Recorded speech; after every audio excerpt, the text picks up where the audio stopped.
नमस्कार साथियों, मैं कुमार मंगलम आज आपके बीच उत्तराखंड मुक्त विश्वविद्यालय के सामुदायिक रेडियो हेलो हल्द्वानी में घनानंद, जो कि मध्यकाल के कवि हैं, प्रमुख कवि हैं, उनकी रचनाओं पर बातचीत करने के लिए उपस्थित हुआ हूँ। इस बातचीत से एमए हिंदी के विद्यार्थी एवं बीए हिंदी के विद्यार्थी लाभ ले सकते हैं। इस बातचीत का जो प्रमुख हिस्सा है वह घनानंद की रचनाओं को लेकर के है। आप सभी जानते हैं कि घनानंद हिंदी साहित्य का जो मध्यकाल है उसके अंतर्गत रीतिकाल में रीति मुक्त काव्यधारा के सर्वप्रमुख कवि माने जाते हैं। मध्यकालीन रचनाकारों के साथ सबसे दुर्भाग्यपूर्ण बात यह होती है कि उनकी रचनाओं की प्रामाणिकता अल्प ज्ञात होती है, कोई पुख्ता प्रमाण नहीं मिलता। घनानंद के संदर्भ में नागरिक चांडी सभा की खोज रिपोर्टों के अनुसार अगर माने तो उनकी 17 रचनाएं उपलब्ध होती हैं।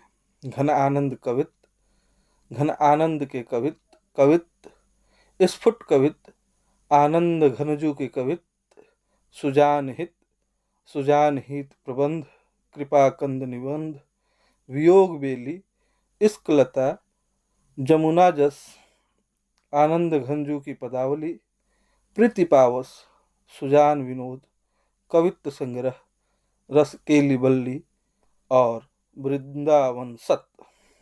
इन पूरी तालिकाओं में जो अभी मैंने आपको 17 रचनाओं की एक सूची बताई, उन रचनाओं में मात्र 8 रचनाएं उपलब्ध हो पाती हैं। नागरिक प्रचारणी सभा की तत्कालीन स्थितियों को देखें तो इन 8 रचनाओं को भी पाने में किसी भी शोधार्थी को बहुत परेशानी हो सकती है।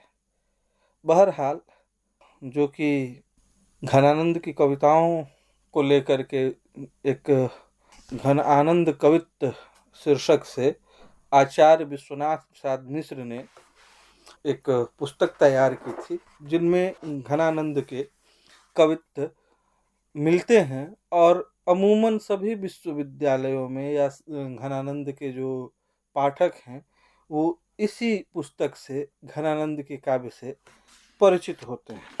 आप यह देखें कि घनानंद श्री निम्बार्क संप्रदाय में दीक्षित हुए थे। उनके दीक्षा गुरु का नाम श्री वृंदावन देव था। भक्ति काल के बाद जो भक्ति काल की परंपरा में कुछ संप्रदाय विकसित हुए, उनमें 4 संप्रदाय बहुत महत्वपूर्ण माने जाते हैं: श्री संप्रदाय, सनकादि संप्रदाय, ब्रह्म संप्रदाय और रुद्र संप्रदाय। रुद्र संप्रदाय को पुष्टि मार्ग भी कहा जाता है। इनके अलग अलग सिद्धांत रहे हैं, जैसे श्री संप्रदाय जिसके प्रवर्तक श्री रामानुजाचार्य थे, और उनका जो सिद्धांत था वो विशिष्टाद्वैत का सिद्धांत था और इसका भाव अथवा रस दास्य भाव का होता था। वैसे ही सनकादि संप्रदाय जिसके आचार्य श्री निम्बकाचार्य थे, उन्होंने द्वैताद्वैतवाद सिद्धांत प्रमाणित किया जो सख्य भाव की भक्ति करता था। ठीक इसी तरह ब्रह्म संप्रदाय जिसका सिद्धांत द्वैतवाद था और जिसके आचार्य श्री मध्वाचार्य थे, माधुर्य भाव की भक्ति इस संप्रदाय में होती थी। पुष्टि मार्ग जिसमें सर्वाधिक वात्सल्य भाव की रचनाएं होती थी, जिसके प्रवर्तक आचार्य श्री वल्लभाचार्य थे, और इनका सिद्धांत था शुद्धाद्वैतवाद। भारतीय भक्तिकालीन परंपरा को आप लक्षित करेंगे तो सर्वाधिक जिस दर्शन का असर भारतीय भक्ति परंपरा पर पड़ी वह अद्वैतवाद की है।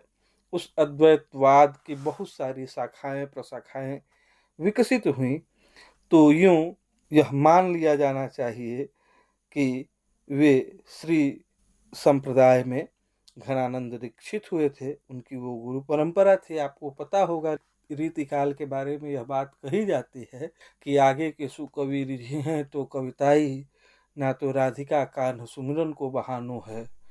घनानंद की कविताओं में भी जो सुजान शीर्षक से नाम बार बार आता है, उसे कविता के बृहत्तर आयाम में श्री कृष्ण के साथ जोड़ा जाता है, लेकिन हकीकत यह है कि सुजान उनकी प्रेमिका का नाम था। तो कई बार जो हमारा रीतिकाल है वह लौकिक प्रेम से पारलौकिक प्रेम की यात्रा भी कर रहा था। रीतिकाल को लेकर के बहुत सारी बातें होती हैं, बहुत तरह की चीज़ें हमें बताई जाती हैं, हम पढ़ते हैं। इसका विवेचन हम बाद में करेंगे, फिर कभी करेंगे। किंतु आप सभी जानते हैं कि हमारा जो रीतिकाल है वह भारतीय आधुनिकता के संदर्भ में एक प्रमुख स्थान रखता है।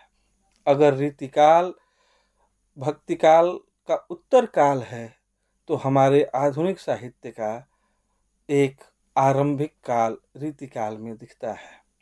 तो अगर हमें हिंदी की आधुनिकता को समझना है तो बगैर रीतिकाल के पृष्ठभूमि को समझे बगैर हम अपने रीतिकाल को भी नहीं समझ सकते।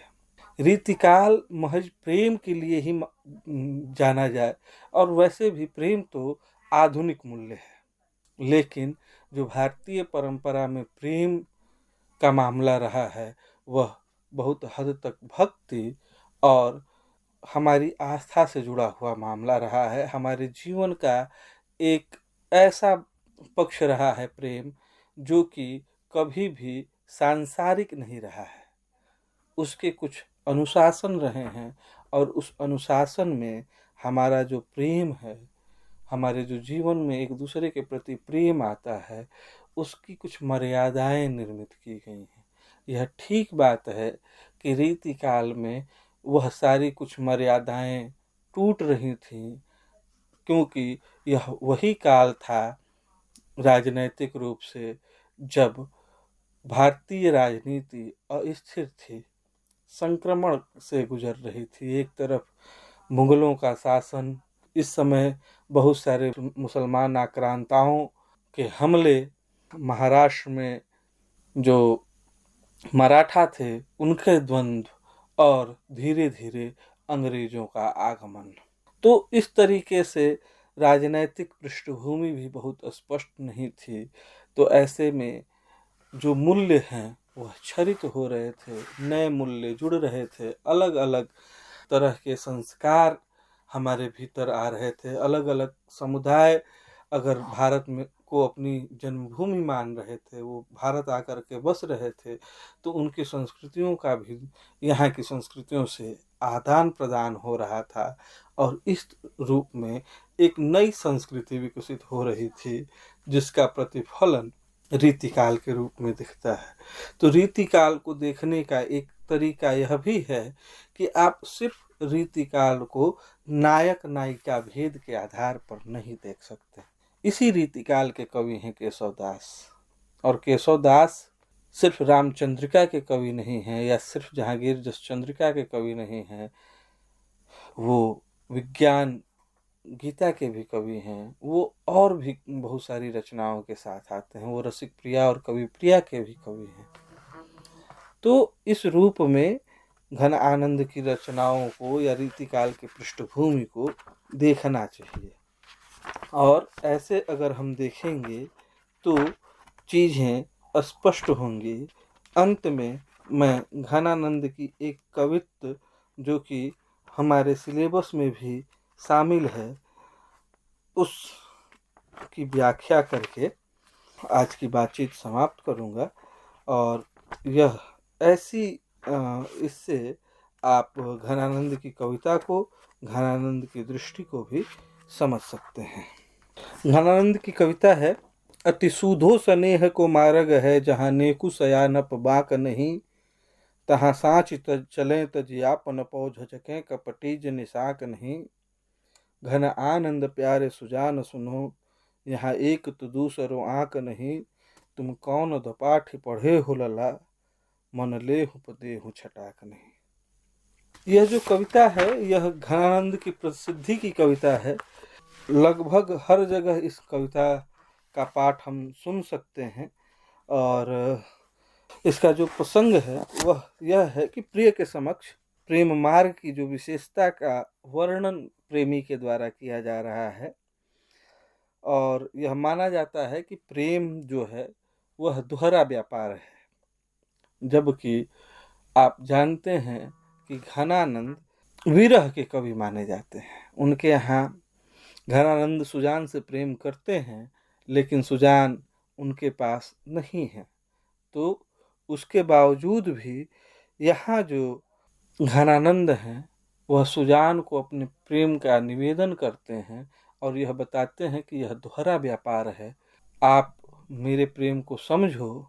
और इस प्रेम के बहाने प्रेम में क्या होता है, प्रेमी का क्या जो दूसरा आलम्बन है प्रेम का, उसके भी कुछ कर्तव्य नियत है। तो यहाँ पे प्रेम में कोई चातुरता, कोई चालाकी, कोई वाकपन, कोई तिरछी बात नहीं होती। यह सहज सरल रास्ता है, प्रेम का निष्कपट रास्ता है, अपना सर्वस्व दान कर देने का रास्ता है। कपटी यहाँ हिचकते हैं, जो कपट रखते हैं प्रेम में वे हिचकते हैं।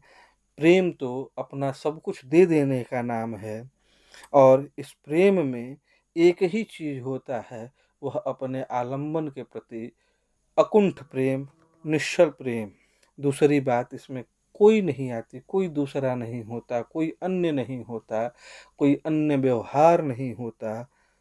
पता नहीं आपने कहाँ से यह पढ़ लिया है, किसने आपको यह प्रेम का गलत पाठ पढ़ा दिया है कि आप पूरा मन ले करके भी छटाक भर नहीं देते। यहाँ पे अर्थ की एक विशिष्टता है। मन एक माप की इकाई भी है, जो 40 किलो को एक मन कहा जाता है। और मन मनुष्य का हृदय मन भी होता है कि आपने हमारा पूरा मन ले लिया है और आप बदले में प्रतिदान में कुछ भी नहीं दे रहे हैं। तो ये इस कविता का प्रसंग है।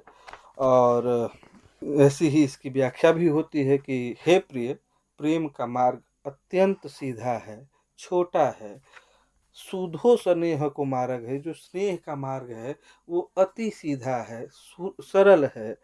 इसमें कहीं से भी कोई टेढ़ापन या चतुरता नहीं है। जो चातुर्य करेगा, जो चतुराई से प्रेम के मार्ग में आएगा, वह इस मार्ग का यात्री नहीं हो सकता, वह प्रेमी नहीं हो सकता। जो कपटी हैं वो शंकासुर हैं, शंकातुर हैं, शंका करते हैं, जो अपने प्रेम पर संदेह करते हैं, वह इस मार्ग पर नहीं चलते। इस मार्ग पर चलने में एक झिझक होती है। यानी कि प्रेम का मार्ग बहुत निष्कपट होता है। तो हे घन आनंद के सुजान, प्रिय आलम्बन। सुजान यहाँ प्रेम का आलम्बन है। और इसको अगर इस कविता के अर्थ को विस्तृत करें, व्यापक करें, तो इसमें श्री कृष्ण के प्रति वह जो भक्ति भाव है, प्रेम भाव है, वह भी आपको दिखेगा कि इसमें एक ही व्यक्ति, एक ही रास्ता, एक सब कुछ एकाकार। और ऐसे जो भारतीय दर्शन का अद्वैतवाद है वह भी प्रमाणित होता है कि अद्वैत में भी माया और ब्रह्म का भेद मिट जाता है और सब कुछ ब्रह्ममय हो जाता है। अहम ब्रह्मास्मि की बात अद्वैत दर्शन करता है। तो कहीं न कहीं जब यह कहा जाता है कि कविता अनंत अर्थ संभवा होती है, तो यह अर्थगर्भ इस कविता से निकलता है कि आपने सब कुछ ले लिया, आप मन भर ले लिए, 40 शेर ले लिया, लेकिन आप उसका छठवां हिस्सा भी है वह भी नहीं दे रहे। यानी कि आपके प्रेम में उस प्रेम का प्रतिदान नहीं मिल रहा है, वो उन्मुखता नहीं मिल रही है, आप हमारे प्रति सहृदय नहीं हैं। तो एक उलाहना है जो प्रेमी अपने आलम्बन प्रेम को देता है। और ऐसे यह कविता निर्मित होती है।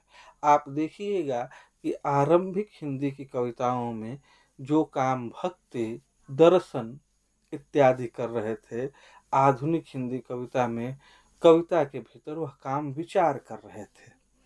तो ऐसा नहीं है कि दर्शन या भक्ति के भीतर विचार नहीं था। दरअसल कविता अपने रूप बदलती है, तो वह अपने बृहत्तर परिदृश्य में, अपने व्यापक परिणामों में दर्शन की बात करती है, भक्ति की बात करती है। तो ऐसे हमारे समय के में भी ये कविताएं बहुत मायने रखती है। प्रेम के लिए भी, प्रेम में कोई कपट नहीं होता, कोई छल फरेब नहीं होता। प्रेम तो अंततः प्रेम है, अपना सब कुछ दान कर देने की कला है प्रेम। तो ऐसे घनानंद आज भी प्रासंगिक हैं। तो एक छोटा सा हिस्सा घनानंद की कविताओं को लेकर के एक पाठ और घनानंद के बारे में चंद बातें जो कि आपके पढ़ाई लिखाई में काम आ सकती हैं, आपके लिए परीक्षा उपयोगी हो सकती हैं। तो आप सबने सुना, आप सबके प्रति बहुत बहुत धन्यवाद, आभार।